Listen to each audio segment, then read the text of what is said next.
Buenos días, estimados colegas, estimado público. Sean bienvenidos al seminario de Democracia, Desarrollo y Cambio Social en el México Contemporáneo, coordinado por un servidor, Rubén Torres Martínez, y por la doctora Sara Gordon Rapoport. El día de hoy tenemos el placer, el gusto de recibir a la doctora Amada Rubio, colega del Centro Peninsular en Humanidades y Ciencias Sociales. Me permito presentarla rápidamente. Amada es doctora en Antropología por la UNAM, es maestra en Ciencias por el CIMBESTAB y tiene su licenciatura en Ciencias Antropológicas por la UADY. Hay que decir que obtuvo la medalla Alfonso Caso en la UNAM en el año 2015 y que estuvo trabajando como becaria postdoctoral entre 2016 y 2018. Actualmente es candidata al Sistema Nacional de Investigadoras, se desempeña de manera docente tanto en la UNAM, sé que ha dado clases en la UAD igualmente, y bueno, tiene una experiencia, digamos, bastante desarrollada eh, en temas como género, etnografía, institucional, riesgo, vulnerabilidad y desarrollo, políticas públicas y violencia estructural. El día de hoy nos va a hablar de las representaciones sociales y las pesquisas antropológicas con perspectiva de género. Entonces, Amada, te agradezco una vez más que hayas aceptado estar con nosotros y te cedo la palabra. Muchas gracias. A ver, vamos a compartir la presentación.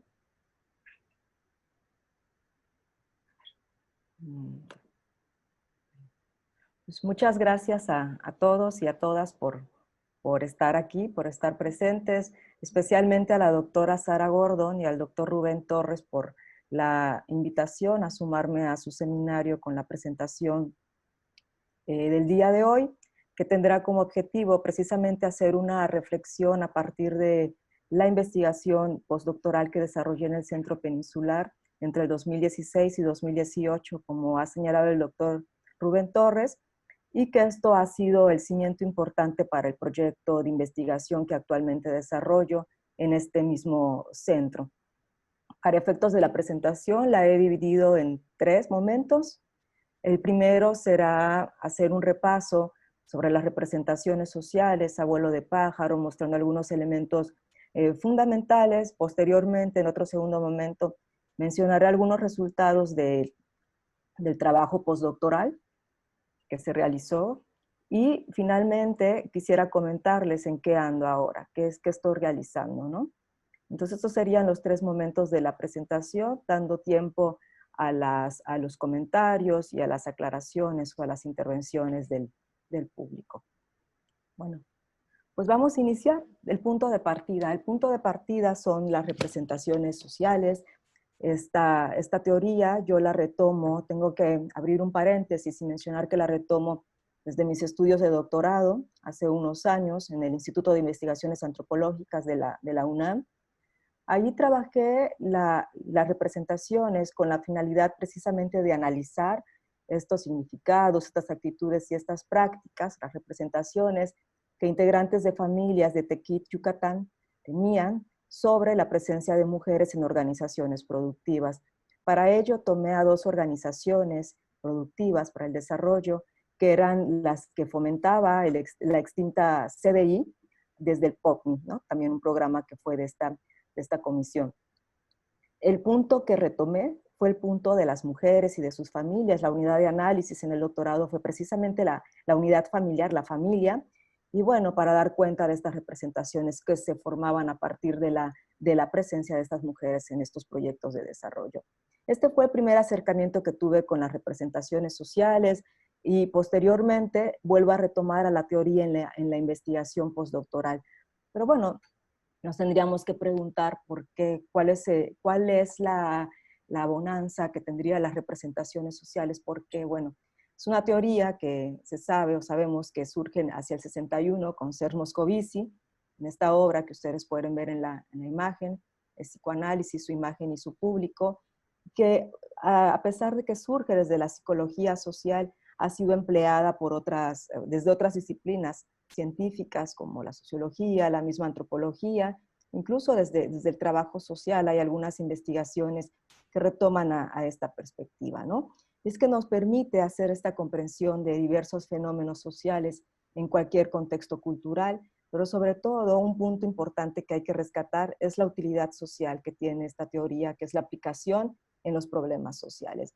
Y esto nos va a llevar a un punto que quisiera retomar más adelante, que tiene que ver con la intervención. Pues tendríamos que preguntar hasta aquí qué elemento permite utilizar a las representaciones sociales en campos de saber tan diversos, o qué elementos, hablando en plural. Por lo menos podríamos hablar de 3 elementos. Uno tendría que ver con esta flexibilidad y la capacidad de adaptarse que ha mostrado la teoría, y esto nos lleva a otro punto, a la elaboración de metodologías variadas para dar cuenta precisamente de los sentidos o de las representaciones sociales, ¿no? De lo que se esté buscando. Y estas metodologías variadas también se relacionan con las escuelas de pensamiento que se siguen al momento de trabajar con las representaciones. Puede ser desde un enfoque pues, más procesual, que es una metodología más cercana a los estudios antropológicos, y con un enfoque, mucho más pues, estructural. Probablemente la metodología que se guíe pues, sería de otro corte, ¿no? Seguramente. Y otro punto que me parece importante de retomar y de mencionar para dar cuenta de estos 3 elementos es el saber de sentido común. La teoría de las representaciones sociales coloca al otro o a la otra como portador de conocimiento. Y este saber de sentido común me parece importante que se traiga a discusión, y es este reconocimiento del otro como generador de conocimiento social, ¿no? Bueno, y como las representaciones son este proceso mental sociocognitivo donde dotamos de sentido a un objeto, le atribuimos significados, se movilizan significados, y es el significado lo que, el punto clave aquí, pues implica un posicionamiento ante la realidad. ¿Por qué?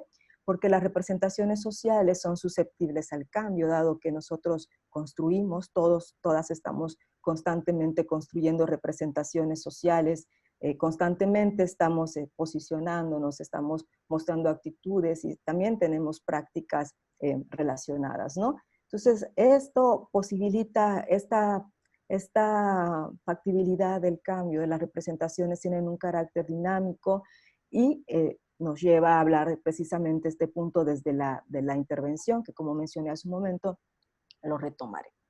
Me parece importante traer esta cita de la doctora Denis Jodelet y mencionar precisamente que este progreso teórico será alcanzado gracias a las investigaciones aplicadas en torno a situaciones concretas y que tomen en cuenta los contextos culturales, sociales, junto con los elementos involucrados en la interacción y en las prácticas discursivas.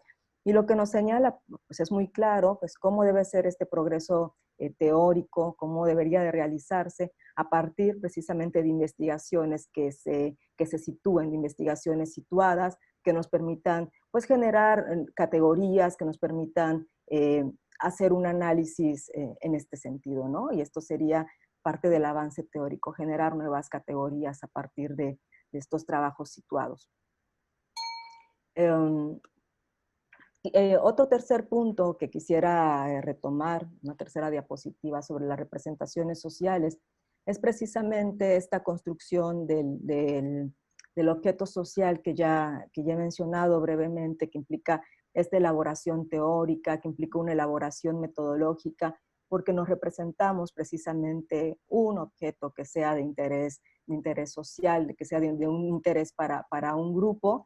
Y esto, para dar cuenta, para hacer estas representaciones, implica esto una elaboración metodológica, ¿no? Si vamos a dar cuenta de los contenidos, si vamos a dar cuenta de los procesos. Bueno, regresando al punto que les mencionaba hace un momento, que tiene que ver con la intervención, quisiera retomar a estas autoras que me parecen clave con esta idea, que señalan cómo debe ser el conocimiento, cómo debe ser trabajar hacia las prácticas sociales, ¿no? Y esto nos habla también de cómo debería de ser el proceso de intervención, que esto implicaría un conocimiento y el análisis de la representación social como un paso previo hacia la transformación de prácticas sociales, ¿no? Y esto se conecta con lo que les mencionaba hace un momento de las mismas, del mismo posicionamiento social y de la misma posibilidad de cambio que nos ofrecen la teoría de las representaciones sociales.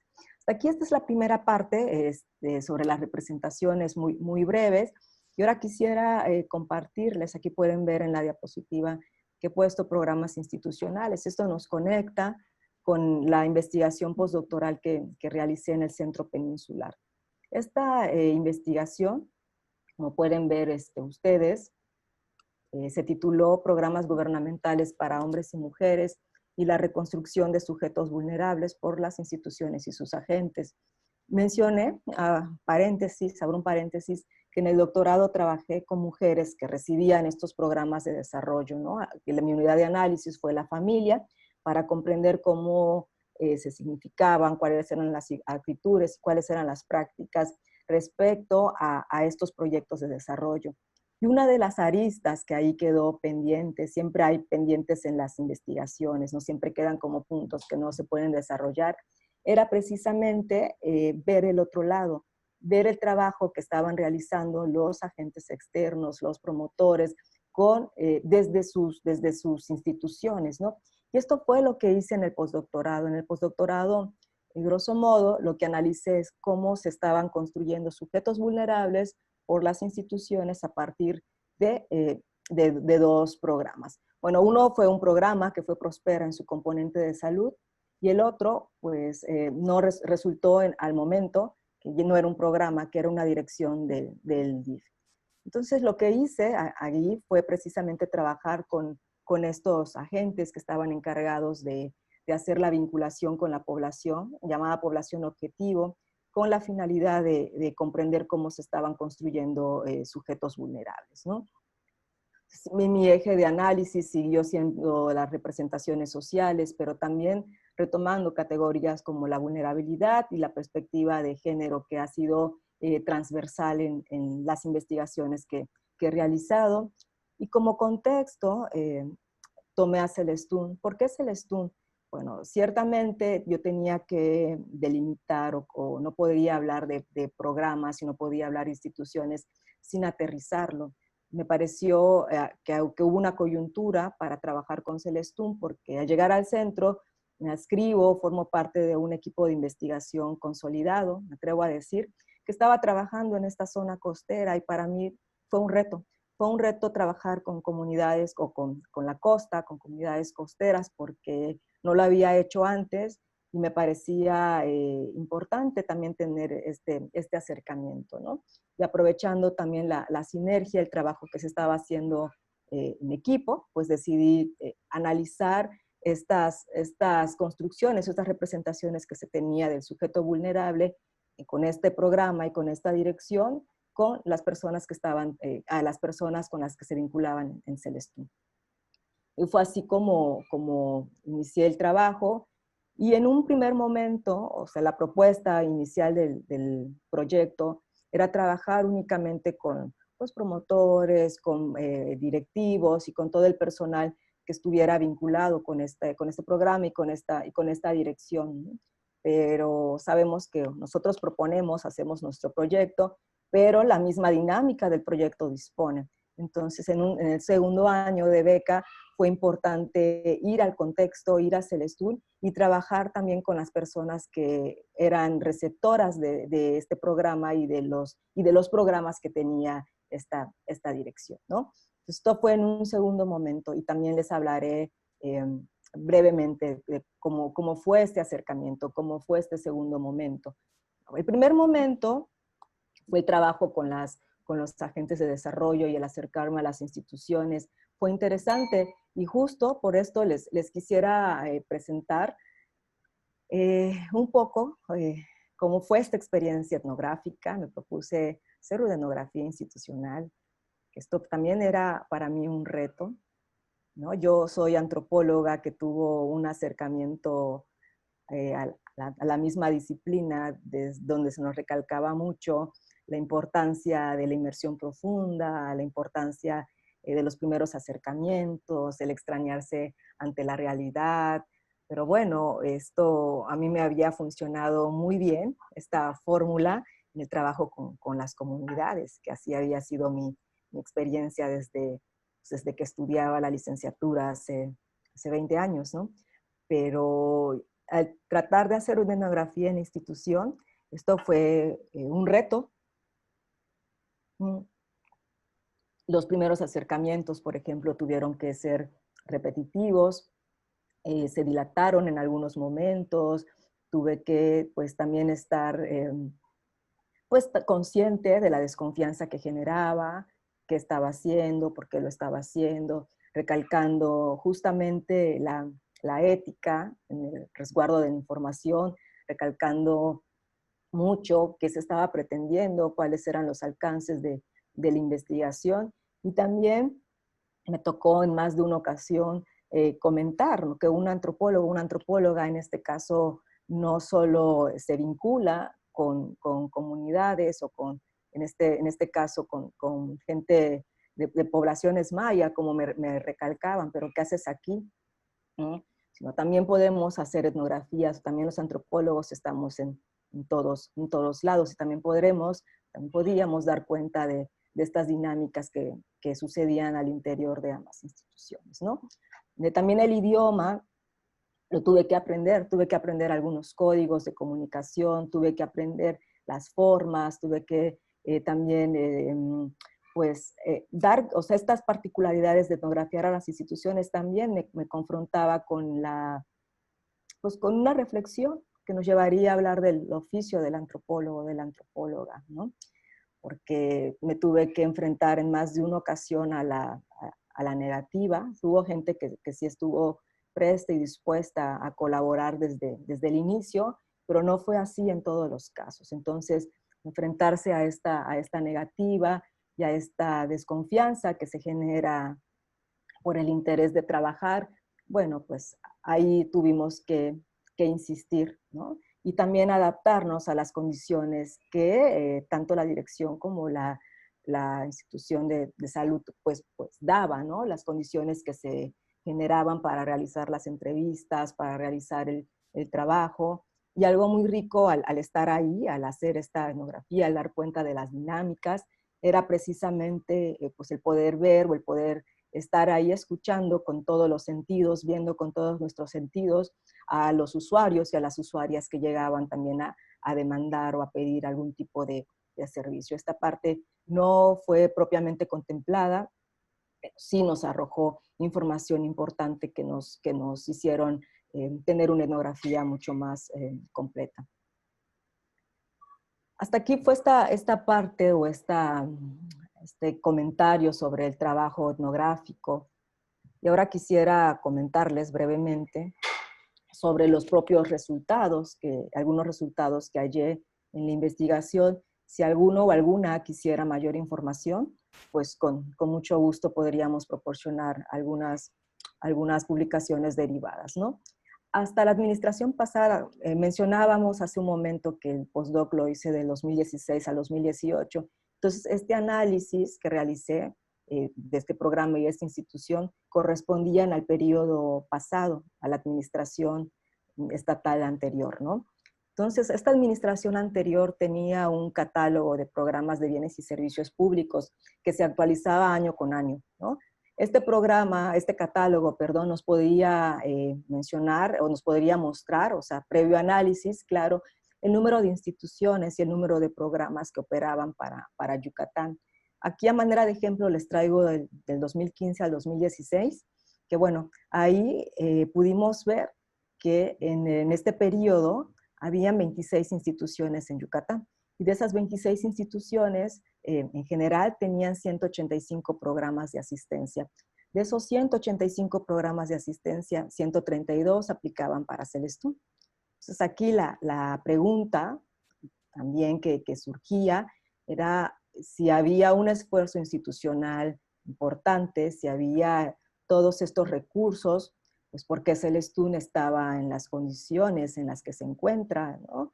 Celestún no solo es playa, no solo es arena y no solo son flamingos, hay unas condiciones importantes de vulnerabilidad en el municipio que ya ha sido recalcado en otros espacios y por otros colegas, otros y otras colegas que han estado trabajando en esta zona. Entonces, desde lo que yo realizaba, pues quedaba esta duda, pues, ¿qué está pasando? Y de ahí fue la necesidad precisamente de ir a Celestún para saber qué estaba pasando con estos programas y de trabajar directamente con la población receptora, ¿no? Bueno, aquí algunos comentarios de la información que surgió del postdoc, de este interés por comprender cómo se estaban formando sujetos vulnerables. En un acercamiento al concepto de vulnerabilidad, digamos, ver que este fue eje de la política estatal del Estado, incluso de la agenda federal del Estado. La vulnerabilidad fue un concepto que se manejó, ¿no? Que se manejó y que se respaldaban con datos concretos, con datos estadísticos. Pero ¿cómo se utilizaba ese concepto? Ese concepto para este caso difería de las implicaciones reales que tiene este mismo término, ¿no? Porque se le equiparaba con pobreza y porque se abstraía justamente esta multidimensionalidad y estructura que explican las historias y las experiencias de riesgo. Y de ahí la importancia del trabajo, pues, de campo antropológico al estar haciendo el análisis de contenido de nuestras entrevistas, de nuestras observaciones, pues es importante, no un análisis, un metaanálisis precisamente que nos muestre esta multidimensionalidad en este caso, que nos estarían apuntalando a estas historias de riesgo, porque se trata no de describir, sino de analizar y de explicar, ¿no? Y esto se puede dar desde este metaanálisis de la información propiamente de campo. Bueno, todo esto, lo que hacía principalmente esta dirección del DIF, era atender las necesidades, pues, más inmediatas, creando un efecto paliativo. Y esto también se explica si consideramos que Yucatán tiene 106 municipios y una sola dirección tenía que cubrir precisamente la demanda de estos 106 municipios con recursos limitados de personal, de presupuesto, etcétera, ¿no? Pero esto también sería como un punto importante a discutir, ¿no? Quizá creando, bueno, más adelante, no me quiero adelantar, pero bueno, aquí queda este dato. Y la consecuencia más inmediata o más lógica es que había una incidencia tenue en las condiciones de vida más profundas de esta población, de la población en este caso de la costa, ¿no? Y bueno, y no bastaba o no basta, aunque pueda tener efectos a largo plazo importantes, pero para realizar la intervención o las actividades de intervención sí se necesitaría tener un conocimiento más profundo, un poco más complejo de los contextos a intervenir, ¿no? Y de eso justamente les quiero hablar en la siguiente diapositiva, ¿no? Que no solo había un desconocimiento o conocimiento poco profundo, digamos, que de los contextos, sino también había un conocimiento somero de los fenómenos que se pretendían abordar en la intervención. Si se está trabajando con fenómenos, por ejemplo, como el embarazo temprano, que igualmente adelante mencionaré algunos datos más, si se está hablando, se está abordando este fenómeno del embarazo temprano, pues sí se sugeriría tener mayor conocimiento de, por ejemplo, cómo se estructuran en el caso de la costa estas prácticas, pues, reproductivas, cómo se están estructurando y qué sentidos pueden tener el embarazo temprano en mujeres, pero también en los hombres, ¿no?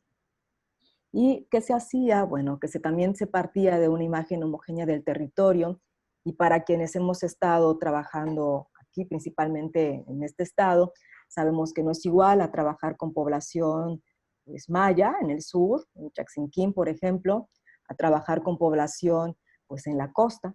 Entonces, difieren en muchos sentidos. Entonces no se podrían replicar o tendríamos que adecuar las pláticas o los talleres según la población, ¿no? Además, cómo garantizar que llegue este contenido, por ejemplo, en población maya hablante. Entonces, había muchos puntos para discutir, ¿no? Pero esta imagen homogénea del territorio también tenía como consecuencia o inmediata esta repetición de los talleres sin considerar estos contextos situados, ¿no? Bueno, y desde luego la importancia de las representaciones sociales que matizan las vivencias en el contexto. Justo lo que mencionaba hace un momento, cómo se estructuran estas prácticas reproductivas, qué sentidos se le atribuyen al embarazo temprano o a otros fenómenos, o sea, las violencias, por ejemplo, cómo se estructuran las violencias, de qué tipo de violencias estamos hablando, etcétera, ¿no? Y esto uno de las reflexiones que también pudimos hacer es que se concentraban desde estas dos dimensiones, desde este programa y desde esta dirección, en una atención meramente descriptiva de las condiciones de vida de la población en riesgo, careciendo o haciendo falta un análisis que explique estas condiciones, ¿no? Y abstrayendo además la recursividad de las propias comunidades, cuando en el concepto justo de vulnerabilidad existe o está la contraparte, que es la contraparte de los activos, y en esta parte de los activos nos hablan precisamente la recursividad con la que cuenta la población para hacer frente a estas situaciones de riesgo. ¿Cuáles son los recursos? No es que la gente no sepa, no es que la gente sea ignorante, o sea, tienen recursos y habría que conocerlos o habría que tener un acercamiento mucho más pues profundo, ¿no? Del otro lado, yo les mencionaba hace un momento que también fue importante ir al contexto, también fue importante ir a Celestún, aunque no fue propiamente lo planteado, fue indispensable realizarlo. Y ahí estuve haciendo algunas actividades. Realicé, pues sí, recorridos, pero principalmente entrevistas fueron dirigidas a representantes que en ese momento estaban en el DIF y a otros actores clave. Pero la dinámica que más aportó a lo que se buscaba eran los grupos focales. De los grupos focales se analizaron precisamente estas instituciones con las que yo estaba trabajando, cómo se estaban significando, qué se tenía que decir de ellas, cuáles eran sus fortalezas, qué oportunidades también había, qué debilidades y qué se tendría que cambiar, ¿no? Entonces se hicieron una serie de dinámicas en los grupos focales. Puedo resumir que en ese momento había mucho malestar, algunas de ellas, principalmente las de carácter educativo y las de salud, que dicho sea de paso, ahora con esta situación que nos ha tocado, que nos está tocando vivir, sería importante en algún momento regresar a la costa y saber qué ha pasado con estas, principalmente con la institución de salud, qué fue lo que pasó, ¿no? Porque se quejaban en ese momento la población con la que se trabajó de las formas de los horarios irregulares, a veces del personal de salud, pero también de la carencia de medicamentos y la forma como se otorgaban los puestos. Señalaban que no necesariamente era mejor personal calificado para estar frente, pero también fue importante señalar y mostrar que hubo esta parte de catarsis, o hubo esta parte reflexiva, pero se quedaba hasta ahí, ¿no? Se quedaba hasta ahí y en un futuro quizá integrantes del equipo, del centro, pues trabajaran esta parte de realizar o de acompañar, prestar el acompañamiento hacia la generación de estrategias para afrontar estas situaciones, probablemente, ¿no? O sea, no es una garantía. ¿Y qué pasaba aquí? Bueno, que coexistían por lo menos dos realidades. Una que tenía que ver con estos programas que significaban y elaboraban imágenes del otro, y estas imágenes, pues en algunos casos eh, tenían contenidos del sentido común, ¿no? Sobre la población, sobre lo que pensaba, y no correspondía necesariamente con lo que desde la teoría o desde el mismo discurso oficial se señala sobre la población, sino que era este saber de sentido común lo que en muchas ocasiones primaba en este conocimiento. Y bueno, y por otro lado está la construcción que tiene la gente receptora de estos programas o de estas instituciones, ¿no? Y también tienen sus propias estrategias para captar recursos, y hay que decirlos. Yo recuerdo que, por ejemplo, en la investigación postdoctoral, mm, las mujeres tenían una estrategia interesante, ¿no? Que daban el nombre, las familias de las mujeres con las que trabajé, que daban el nombre a cualquier programa que llegara, y el que salía, pues, estaba bien, ¿no? Entonces, desde esto hay una serie de antecedentes, ¿no? Pero esto también tiene que ver con la construcción clientelar que se ha realizado. Entonces, hay estas dos dimensiones. Y ya la tercera parte, ya tengo tiempo. Ya la tercera parte, perdón, antes de la tercera parte, quisiera mencionar que esto que he venido reflexionando hasta aquí, o esto que les he compartido, se ve vertido en este libro que fue editado por el Centro Peninsular, por la UNAM, Centro Peninsular, y que vio luz a finales del año pasado, donde se retoman las categorías género, transdisciplina e intervención social para reflexionar. Fue coordinado junto con la doctora Fátima Flores Palacio, ¿no? Ahí particularmente en el capítulo que suscribo, reflexiono precisamente sobre la intervención que se está realizando desde estas instancias con las que se trabajó, principalmente con la dirección, ¿no? ¿Qué se estaba entendiendo por intervención? La urgencia de un método de intervención, porque no quedaba claro la intervención. Sabemos que no solo es ir a dar pues pláticas, o no solo es a ir a repartir ciertos insumos. O sea, la intervención implica otro tipo de acompañamiento. Entonces, ahí de la urgencia de reflexionar al respecto, y también de hacer un metaanálisis de los fenómenos in situ que se están tratando de abordar, o que se están abordando en las visitas, ¿no? Otro punto que yo les mencionaba hace un momento era precisamente el que tiene que ver con las usuarias, ¿no? Como hay de estos 132 programas que les mencionaba hace un momento que operaban para Celestún, había una duplicación de esfuerzos institucionales. Y esto redunda en el tiempo de las mujeres, ¿no? Un día en la vida cotidiana, al menos de mis mujeres de Tequite, era un día de reuniones de COSPERA, reuniones del DIF, reuniones de la CDI, reuniones en la escuela, y esto ya a veces eran sobre temas muy cercanos. Entonces hay una importante duplicación de esfuerzos institucionales que quizá podrían ahí trabajarse, ¿no? Que ahí podrían, para beneficio precisamente de las personas receptoras. Y desde la literatura de género esto está bastante documentado. Ya se ha hablado de esta duplicación triplicación de las jornadas por parte de las mujeres debido precisamente a estas intervenciones que se realizan desde las instituciones, ¿no?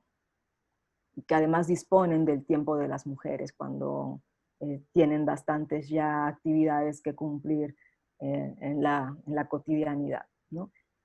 Pero también tendríamos que recalcar aquí otro punto que me parece importante, que ahí queda para un análisis, las condiciones en las que se encuentran también los empleados institucionales, que también es población vulnerable, y que también valdría la pena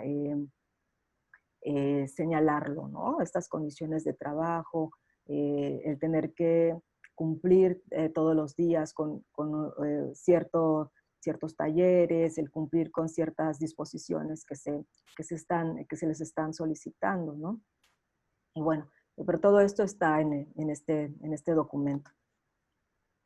Y finalmente, en esta última parte de la presentación, yo quisiera comentar brevemente lo que estoy haciendo en el Centro Peninsular ahora. Estoy desarrollando este proyecto que tiene que ver con el embarazo adolescente. Se llama Prevención del Embarazo Adolescente en Yucatán, desafíos en incidencia institucional. No es sorpresa, sabemos de este fenómeno, sabemos que en México tiene matices importantes Aquí traigo algunos datos de la ENAPEA, que fue una estrategia hacia este fenómeno que se impulsó en la administración pasada. Nos muestran estos datos, ¿no? Que 466.900 niñas y adolescentes entre los 10 y 19 años se convirtieron en madres durante el año 2013. Esto según la ENAPEA en su informe del 2015. Y de México, sabemos que ocupa precisamente el primer lugar en la OCDE con estas tasas, con esta proporción de 77 nacimientos por cada 1,000 adolescentes, ¿no? Y en el caso de, tampoco es ninguna sorpresa, datos del INEGI nos muestran que el embarazo en niñas y adolescentes es la cuarta deserción escolar, entre los 15 y los 19 años. Esto no, tampoco es una sorpresa. Y en el caso de Yucatán, sabemos que a nivel nacional se encuentra entre los principales estados con este fenómeno. Y además de Yucatán, o sea, con este fenómeno, la costa, Celestún, también está dentro de los primeros municipios del estado con esta situación. Yo sigo en esta coyuntura de investigación trabajando con las instituciones, apuntalándole, me parece una beta importante que desde la antropología se debe también de cubrir. Pues me parece que si existe un reconocimiento de este fenómeno, de esta problemática del embarazo temprano desde las agendas internacionales y están en los objetivos de desarrollo sostenible, y si se ha suscrito desde una agenda nacional, ¿no? Y lo podemos ver, es un eje central de la agenda internacional y también nacional, al menos lo era, y desde esta administración local también ha sido un eje o es un eje central. Me parece fundamental preguntarse entonces cómo se está comprendiendo este fenómeno desde las instituciones, ¿no? Y en consecuencia dar cuenta cómo se está abordando, cuáles son las prácticas, cuáles son los discursos correspondientes y qué se está señalando, cuáles son las nociones entonces respecto a esta población intervenida, ¿no? Que no solo deberían ser las mujeres, sino también los hombres que son parte también del fenómeno, ¿no?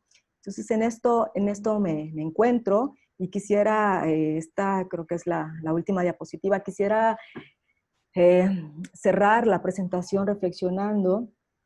Yo les mencionaba hace un momento la importancia del oficio del antropólogo, reflexionar sobre el oficio del antropólogo. Pues ahora yo debería de estar realizando trabajo de campo, según lo planeado, debería de estar en el lugar de los hechos, haciendo mi etnografía, pero bueno, las condiciones actuales no lo han permitido. Y esto también nos serviría como punto para reflexionar precisamente cuáles serían los retos del trabajo de campo en este escenario de pandemia, a qué nos vamos a enfrentar. Yo también tenía calendarizado realizar varias salidas a Celestún. Celestún está cerrado, fue uno de los primeros municipios que se cerró, la gente cerró, nadie entra y nadie sale nada más por urgencia o por emergencia.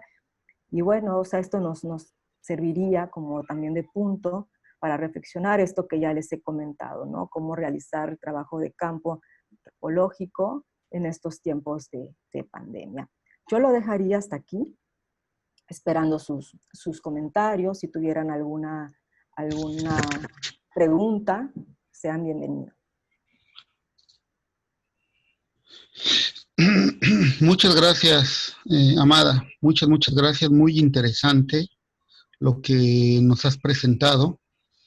Quisiera saber, Dani, si hay alguien que esté preguntando o tenemos entre el público a alguien antes de que nosotros tomemos la palabra. Hola, les diría que si gustan empezar con las preguntas entre ustedes. Al momento, desde Facebook, Vero Franca nos comenta hacia Amada: muchas gracias, doctora, por compartirnos los datos de su investigación. Han sido sumamente interesantes.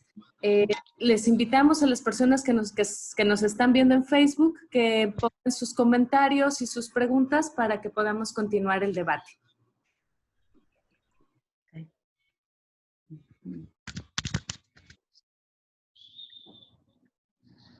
Sara, ¿alguna pregunta? La doctora Cervera. Hola, yo sí tengo una pregunta. A mí me llama mucho la atención bueno, estos trabajos in situ que refieren cuestiones de género y representación. Me llama mucho la atención lo que dijiste hacia el final, que pues bueno, la pandemia ha redefinido todo esto por obvias razones. O sea, y me surge la duda de que, bueno, también con la pandemia hemos visto el aumento sustancial de la violencia intrafamiliar y que se ha sumado y se ha montado sobre otras políticas como la ley seca y que ha pretendido contrarrestar la violencia familiar, entre comillas. ¿Cómo lo están viviendo en Celestún? ¿Tú has sabido algo o has podido mantener algún tipo de contacto? ¿O cuáles son los programas institucionales que se han intentado aplicar en Celestún para contener esta situación de violencia? ¿Sabes algo al respecto? No he tenido más contacto más que con una persona, ¿no? Y nos comentaba que justo, ¿no? Celestún estaba cerrado, no dejan entrar a nadie, tampoco dejan salir a nadie más que sea de urgencia o de emergencia. Y lo que sí te puedo comentar es que sí se están viviendo situaciones de violencia, pero ya estaban antes, más bien se han exacerbado debido a esta situación. Y pues ahí el trabajo que se ha estado viniendo haciendo de acompañamiento, aquí mis colegas Isa y Adi, que tienen una aportación importante desde la intervención con psicología, pues ahí están poniendo los recursos, lo que han aprendido algunas de estas mujeres que han estado vinculadas con ellas, con su fundación, con su organización, pero el acompañamiento institucional externo, o sea, como la dirección, no han podido, no se ha podido. Pero también te diré que no eran capacitaciones de ida por salida, entonces esto necesita otro tipo de trabajo. Pero sin duda esto que tú señalas es fundamental, ¿no? O sea, que tendríamos que dimensionar cuáles han sido estos efectos, quizá el aumento de los embarazos también, violaciones, todo esto tendríamos que trabajarlo y tendríamos que retomarlo como punto fundamental pasando. Pero esperemos que, o lo que mencionaba, cuáles serían precisamente los retos que tenemos como tú eres antropóloga, ¿no? ¿No? ¿No es antropóloga? Bueno, pareces antropóloga, pero los retos que tuviéramos sobre el trabajo de campo, ¿no? Aquí mismo, o sea, cómo le podemos hacer desde nuestras posibilidades, ¿no? Manteniendo el contacto, pero no hay internet ahí, no siempre hay internet, entonces, ¿cómo mantenemos el contacto? Es una comunidad que se aisló, y además súmale que, pues que tampoco pueden salir a pescar, se les dieron un apoyo a los pescadores, entonces hay todo un cóctel de malestares sociales que están ahí, que ya estaba, pero que se han exacerbado y que sin duda nos pone como investigadoras a un reto, ¿no? Para dar cuenta de, pues, precisamente de nuestros propios avances, la propia realidad, cómo está compleja, y pues desde las instituciones también tienen un reto y responsabilidad muy importante en este sentido, y ya veremos. Pero desafortunadamente no he podido tener contacto, no hay manera. Sí, gracias, Ana. ¿Y Sara? Sí, es una pregunta muy breve, digamos, muy práctica, ¿no? Tú hablabas al principio de una serie de organizaciones que estudiaste para tu tesis de doctorado. La pregunta es, ¿les diste seguimiento hasta antes del COVID? ¿Para el doctorado? O sea, tú dices que para el doctorado estudiaste una serie de organizaciones. Sí. Trabajo con las mujeres de Celestún, ¿no? La pregunta es si le has seguido, valga la redundancia, dando seguimiento a su trabajo, y si se tiene pues datos o criterios para ver qué resultados ha habido, o no se piensa de esa manera. Bueno, para el doctorado yo trabajé con una serie de organizaciones que impulsó en su momento la CDI, pero que ya no están, estas ya, para el doctorado. Y esto fue en otro contexto, fue en Tequit, en un municipio de la zona exenequenera. Para el postdoctorado, ya como parte de las actividades postdoctorales, trabajé con un programa que fue Prospera en su componente de salud y una dirección del DIF. Entonces, esta dirección tenía a su vez varios programas. Yo trabajaba con el programa que estaba vinculado con la atención a la familia directamente, ¿no? Que trabajaban en Celestún. Pero señalaba que, bueno, también eso fue en la administración pasada. O sea, los cambios ya habían ocurrido desde antes, y entiendo que personal incluso con el que yo trabajé, con el que estuve cercana, pues ya no colaboran ahí, ¿no? Por eso también llamaba la urgencia de reflexionar sobre las condiciones de vulnerabilidad que también tienen los y las empleadas de ahí. Entonces, los cambios ya estaban, pero la dirección continúa. Y le puedo decir que el trabajo que realizaban prácticamente era, pues sí, es un programa interesante, ¿no? Pero eran capacitaciones por entrada y salida en materia de embarazos, de VIH, en fenómenos que se consideraban impactaban y ciertamente impactan a las dinámicas familiares. Pero aquí el llamado es a que se debería de reflexionar precisamente sobre la intervención, cómo se hace la intervención y la urgencia también de un método, ¿no? Porque el alcance que ha tenido a nivel de la población no ha sido tan impactante, ¿no? Y prueba de eso fue el trabajo que se hizo desde ahí, desde la gente, desde hombres y mujeres que señalaban un continuo malestar hacia estas dependencias, ¿no? Por lo que ya he mencionado, principalmente en el área de la salud. Perdón la insistencia. Esos programas, hasta el momento en que estaban vigentes, ¿hacían resultados? ¿Se fijaban en qué resultados tenían estos programas con la población? Aunque no lo hicieras tú, ellos mismos tenían una parte de resultados de estas conferencias, de estos talleres que se daban. Sí. Como medían el impacto, ¿no? Sí. Sí lo hacían, pero por asistencia y por número de talleres que se impartían. No en las familias, en la dinámica de las familias. No. Sí, en el número de despensas que se entregaban, o en el número de pláticas. Okay. Así era la medición del impacto. Complejo. Sí, gracias. Muy interesante, Amada, gracias, Sara. Si hay algunas preguntas ya en el público, pero antes yo me voy a permitir solicitarte un comentario, Amada, una reflexión. Me pareció bien interesante cuando asumiste ese rol un poco justamente de antropóloga, que a veces choca con nosotros, los sociólogos, hay que decirlo, mujer de acción, mujer de terreno, mujer de laboratorio, ¿cómo posesionarse? Mujer de ciencia, ¿cómo posesionarse? O sea, ustedes como que tienen más quizá herramientas o tradición para hacer eso, ¿no? Es el clásico debate beberiano para nosotros. ¿Cómo? Dame unas palabras al respecto, ya que esta investigación muestra que estuviste moviéndote en esos ámbitos. Sí, claro. Mira, yo, como mencionaba, el hacer trabajo con las instituciones fue un reto, ¿no?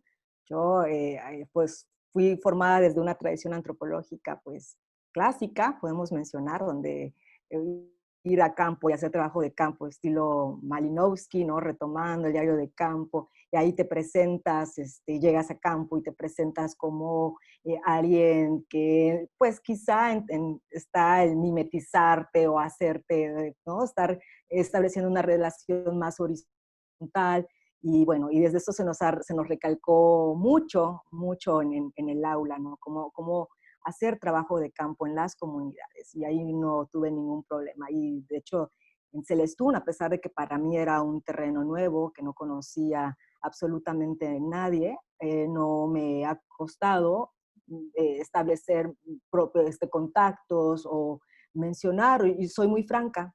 Yo comento que me interesa, o sea, que estoy estudiando, comento que investigo, digo que soy antropóloga, señalo qué hace una antropóloga, qué estoy haciendo en este caso en Celestún, por qué quiero hablar con la gente. Y esto siempre sorprende, ¿no? Siempre sorprende porque, o sea, ¿qué vienes a saber tú? O sea, ¿qué te interesa? O sea, ¿por qué llegaste aquí? que eran las preguntas, pero ¿por qué no quieres ir al restaurante? ¿Por qué no vamos? O sea, no.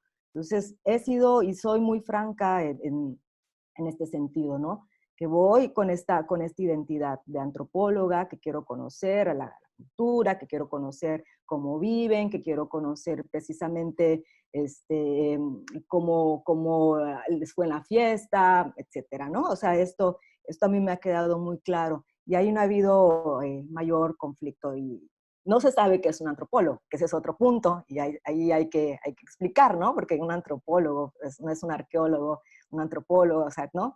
Pero hay que explicar. El punto o el reto fue el trabajo que se realizó en la institución, donde pues ahí, y esto también tiene que ver, Rubén, con lo que tú comentas, con la misma antropología y el mismo sesgo antropológico que siempre nos enseñan a trabajar con los otros, ¿no? Entonces ahí hay una relación importante, pero cuando vas a una institución y resulta pues que ya no son los otros como te enseñan en la antropología, son pues tus iguales, donde no les importa que eres antropóloga o que trabajas en la UNAM, donde tampoco importa mucho lo que estás haciendo. Ahí también fui franca, comentaba que trabajaba que era becaria, ahí sí fui con esta, y que era la verdad, ¿no? La identidad de becaria postdoctoral, que me interesaba conocer las acciones que estaban realizando con la gente del STUM, con fines de investigación, y la investigación tenía ciertos alcances, se pretendían hacer algunas publicaciones, siempre guardando la confidencialidad, etcétera, ¿no? Siempre siendo muy, muy franca y muy clara, pero esto desde luego que generaba cierta desconfianza, ¿no? Y este famoso rapport que en comunidad se logra hacer bastante igual y por la experiencia, pero se logra hacer mucho más pronto, ahí fue mucho más tardado, ¿no? Fue mucho más tardado. Yo recuerdo que en un caso me solicitaron una carta de rectoría donde me presentara. Pues esto no, desde luego que no, fue un no te queremos por aquí, ¿no? Pero bueno, te tienen que buscar alternativas, ¿no? En este sentido. Pero sí, mi identidad ha sido clara desde el inicio. Gracias, Amada. Perdón, Sí. nada más la acotación, nada más lo que sí me preguntaban, perdón, desde las instituciones, es que si yo era feminista. Esto también fue... Y a pesar que sí, te negaban la entrevista. Que si era feminista, porque yo decía que estaba trabajando género, entonces eres feminista, y digo, sí, soy feminista, pero el feminismo, o sea, no busca, o sea, busca precisamente estas relaciones mucho más paritarias entre hombres y mujeres, ¿no? Pero sí, esto sí fue una constante, de hecho. Me imagino. Bueno, vamos a leer la palabra a Dani para que vaya con el público. Gracias, Rubén. Amada, voy a leer primero 2 comentarios que nos han dado las personas que nos están viendo en Facebook. El primero tiene que ver con un comentario de Vero Franca. Dice, doctora, yo soy de Yucatán, de formación psicóloga, doctorante en ciencias sociales. Actualmente me encuentro investigando acerca de valores culturales en torno a la cultura de paz en Mérida y me he topado con algo curioso, el callar como una forma de evitar el conflicto. Los yucatecos nos quejamos mucho, pero parece un poco difícil que nos involucremos en soluciones activas, visibles al menos, y claramente esto podría repercutir, tal como usted encontró en su trabajo de campo en los grupos focales, cómo la gente se queja, pero aparentemente no hace nada. Este es un comentario. Otro comentario que tienes dice, bueno, felicito a la doctora Amada por su trabajo de investigación, por la importancia de decodificar el paisaje humano en sus esferas de fachada y tras bambalinas. Esos son algunos comentarios. Ahora voy con 2 preguntas que han lanzado. Úrsula Martín pregunta, la construcción del concepto vulnerabilidad desde el sentido común por parte de las instituciones ¿no podría tomarse como un primer acercamiento para la elaboración de planes y programas? Por supuesto, pensando que esta categoría debe de ser discutida, ampliada desde el conocimiento científico y con esto generar un modelo de intervención. Esa es la primera pregunta que tienes. La segunda pregunta, voy a sintetizarla porque hay varias que van hacia lo mismo. es, con las instituciones que trabajaste durante el postdoctorado, DIF o Prospera o alguna otra, ¿tuviste algún tipo de retroalimentación hacia sus programas o no fue parte del objetivo? Y, o sea, una retroalimentación tuya hacia esos programas. Y por otro lado, ¿en qué medida tus resultados fueron considerados por programas actuales? Esas serían las dos preguntas que tenemos por parte del público. Bueno, voy a contestar con la última. No fueron consideradas las aportaciones hacia los programas, ¿no? Y esto no tiene nada, tiene también que ver con lo que ya mencionaba, con también cambio de sexenio. Sabemos cómo operan, ¿no? Las dinámicas, el cambio de sexenio. Entonces no fueron consideradas. Y tampoco hubo retroalimentación. Yo tengo que comentar que aquí, ¿por qué? ¿Por qué? Porque realizar el trabajo de campo fue bastante complicado.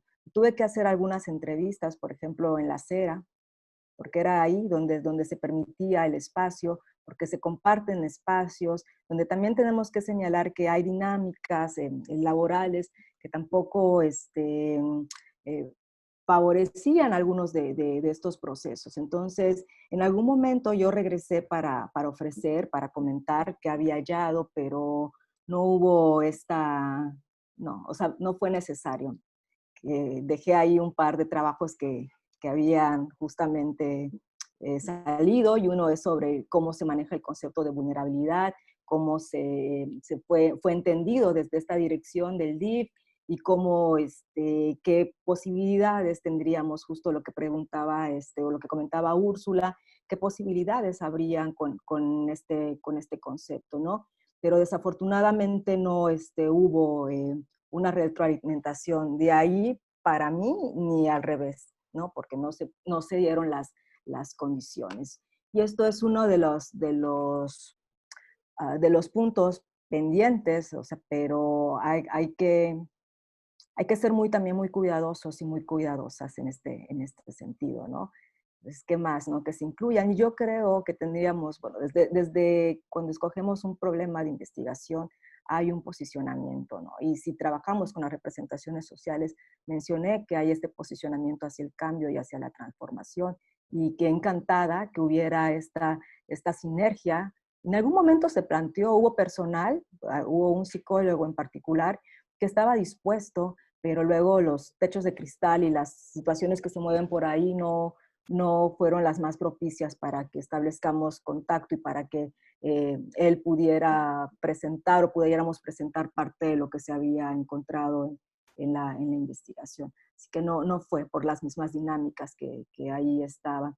Y respecto al comentario de Úrsula, del concepto de vulnerabilidad, sí, ciertamente es un concepto pues que se utiliza, en este caso mencionaba, como un sinónimo de pobreza, donde no tiene la profundidad y no encara los sentidos de este término. Y esto es justamente lo que discutimos en el artículo que mencionaba hace un momento, haciendo un llamado a la utilización de los conceptos, porque lo que pasa en estos discursos oficiales es que se les vacía de contenido, como en el caso del concepto de vulnerabilidad, ¿no? Que vulnerabilidad, en realidad, vulnerabilidad era de todo, ¿no? Y nada.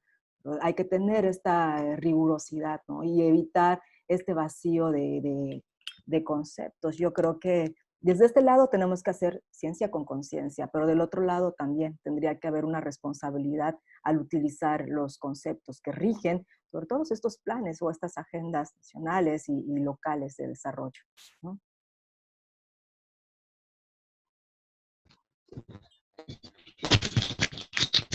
Gracias, Amara. Bueno, me dice Dani que parece que no hay más preguntas. No sé si Corto. de vosotros hay alguna última. Está pidiendo palabra. Yo quiero hacer una pregunta. Amada, durante el tiempo que sí pudiste hacer trabajo de campo, a mí me llamó mucho la atención el aumento del alcoholismo femenino en las familias. O sea, creo que hay también como un estereotipo de género que el único que bebe en casa es el hombre, ¿no? O sea, y que es el borracho y que es todo. Pero yo me di cuenta, al menos, tuve la oportunidad en algún momento de estar en Chanchiquín, por ejemplo, y, y el aumento del alcoholismo femenino es visible. Y no sé si esto se contempló o salió a la luz en el momento en el que tú estabas trabajando en Celestún, durante el momento del trabajo de campo, o si ha sido algo que has podido registrar a lo largo de tu proceso de trabajo de campo. Sí, claro que sí, claro que sí, sale a la vista, ¿no?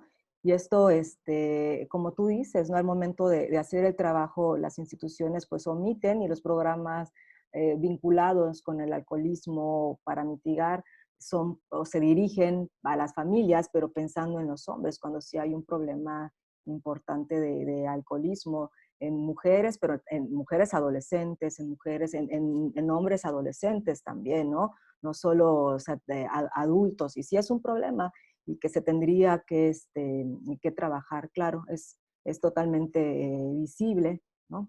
Y unas compañeras hacían una reflexión interesante en palabras de Isa Yadi, que decía que Celestún era un pueblo como que se caracterizaba por la bonanza de la pesca, pero que bajando de pescar o bajando de comercializar los productos, los estaban esperando, ¿no? Las ventas de todo, los cervezas, artículos y demás, y cuando ya dejaban sin dinero, se iban, ¿no?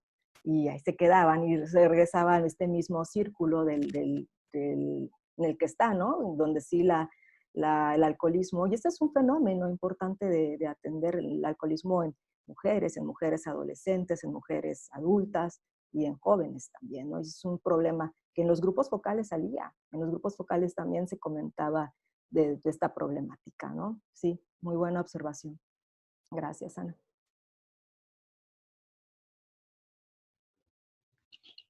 Bueno, pues yo pienso que vamos a dar por concluido. Te vamos a agradecer mucho, Amada, por esta exposición que fue bastante interesante.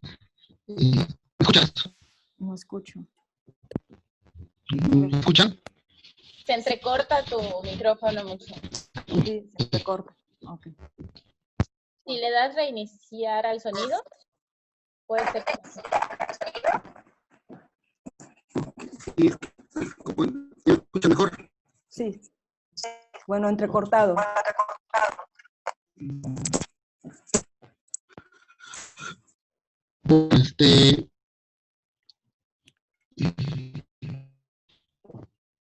Pues te agradezco a esta Amada por esta ponencia tan interesante, tan completa que nos dio, que nos haya compartido con nosotros estas pesquisas finalmente muy buenas. Me sigo cortando, ¿verdad? Sí, casi no se entiende. Ok. ¿Hay algún problema de conectividad?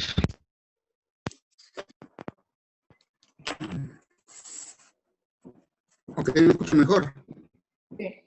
Sí. Vale.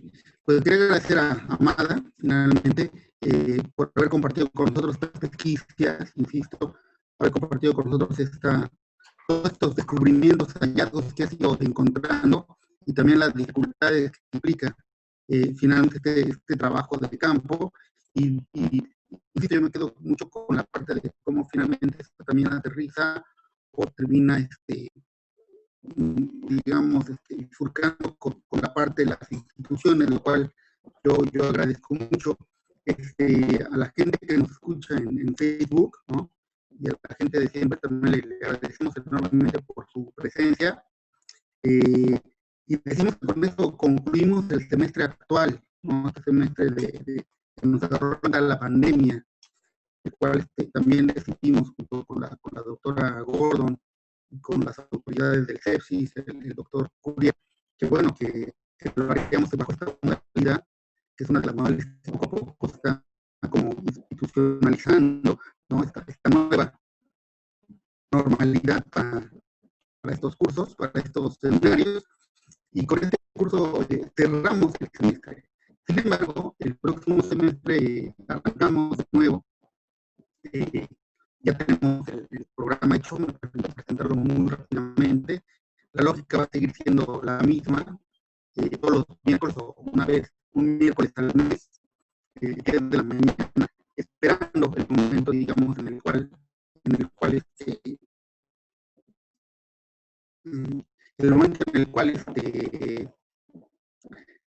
ya podemos regresar a una cierta nueva normalidad. Pero mientras tanto, bueno, el 5 de agosto vamos a tener a un profesor de la Facultad de Ciencias Políticas y Sociales, Carlos Luis Sánchez Sánchez, quien nos va a hablar de la ideología y desigualdad en la elección presidencial mexicana del 2018. Hacia septiembre, inicios de septiembre, el 2 de septiembre, estará con nosotros Claudia Dávila, de la UADY, quien nos va a hablar de la migración de estilo de vida en la parte del centro histórico de México. A finales de septiembre también nos acompañará la colega del CEPSIS y actual secretaria de la ENES, Eliana Arancibia, quien va a hablar del conocimiento científico y los problemas socioambientales en la península de Yucatán, ¿no? Vamos a continuar con gente de la ENES en octubre, con Ayesa Martínez, geógrafa, quien nos va a hablar del análisis espacial y geotecnologías integradas para la gestión del territorio, caso yucateco. Y hacia noviembre vamos con nuestros colegas del CEPSIS, con Enrique Rodríguez Balán, quien va a hablar de religiosidad indígena, Estado laico y democracia en América Latina. Y en diciembre finalizaremos, el 2 de diciembre, con Rodrigo Yáñez, ¿no?, también del CEPSIS, con movilización y contramovilización por derechos humanos en Yucatán. Es un programa ya establecido, pero es un programa que puede eventualmente sufrir alguna modificación. Con esto de la pandemia ya nada es certero, no existen certidumbres, pero bueno, estarán recibiendo las invitaciones. No sé si la doctora Gordon, si Sara quiera decir algo para concluir este segundo semestre, ya que este primer año sí ya fue un primer año de seminario en forma, año y medio ya de llevar a cabo estas reuniones. No sé, Sara, si quieras decir algo. Pues solo agradecer a quienes han participado, tanto en Zoom como en Facebook, y esperamos verlos el próximo semestre y que sigamos debatiendo estos problemas que son muy importantes para el estado de Yucatán.